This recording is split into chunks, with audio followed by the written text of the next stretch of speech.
They can solve problems that most people will never even understand. They can sit with a single idea for 6 hours and come out with something brilliant. But the moment someone points a camera at them or asks them to go live, their mind goes completely blank.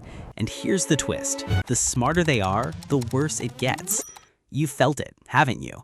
Or you know exactly who I'm talking about. Either way, stay with me. Because if you're someone who has so much to say but freezes the second you're supposed to say it publicly, you're not alone, and you're definitely not broken. You've probably been told you're shy or introverted, or maybe even told you're wasting your potential. And that stings, doesn't it? Because you know what's happening inside your head. You know the depth of what you think. The problem was never the thought. The problem is the stage.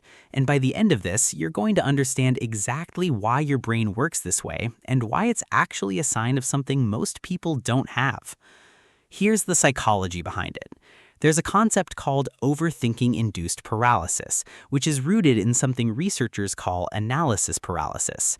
It happens when the brain receives too many possible outcomes for a single decision and stalls trying to calculate the best one.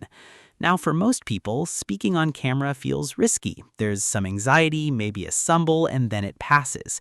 But for high-intelligence individuals, the brain generates significantly more possible outcomes at once.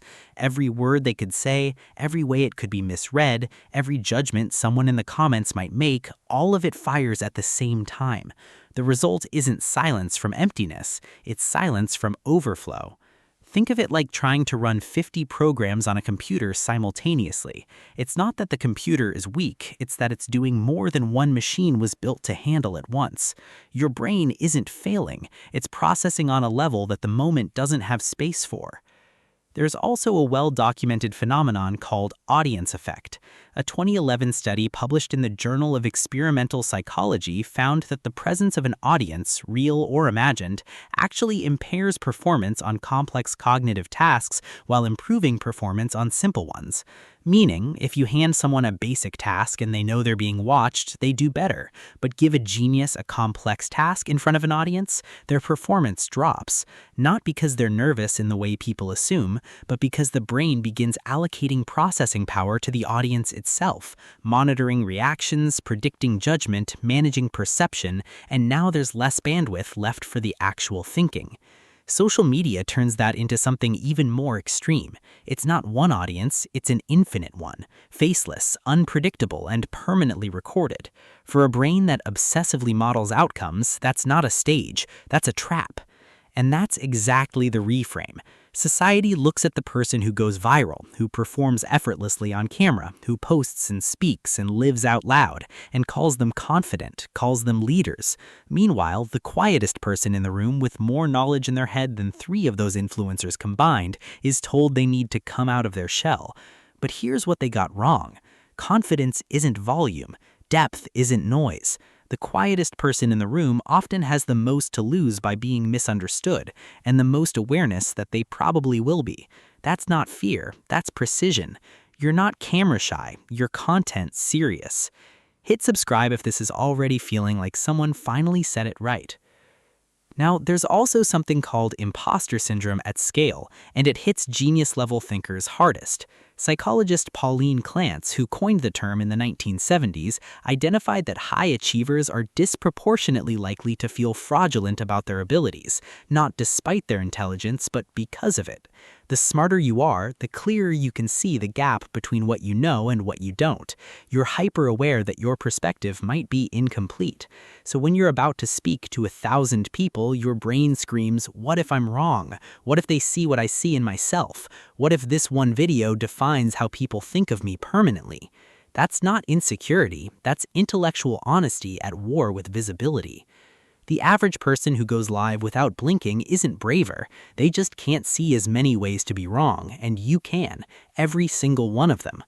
But here's where we have to be honest with ourselves, because there is a difference between the brain that thinks deeply before speaking and a brain that uses depth as a permanent hiding place. One is caution, one is avoidance dressed up as caution. Ask yourself genuinely, am I holding back because I want to get it right, or am I holding back because I've decided in advance that I'll get it wrong? Because one is wisdom, the other is self-protection that's starting to cost you something real. The distinction matters, and you already know which one it is for you. You felt it when I said it. What I want you to take from this is something most videos on this topic miss entirely.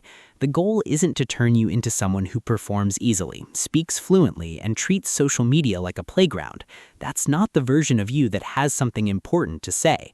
The version that matters is the one who takes time, who feels the weight of words, who refuses to be careless with ideas. That version of you, the one sitting quietly while others post without thinking, is not behind, not undiscovered, not wasted. You are what happens when a mind takes things seriously in a world that's addicted to speed.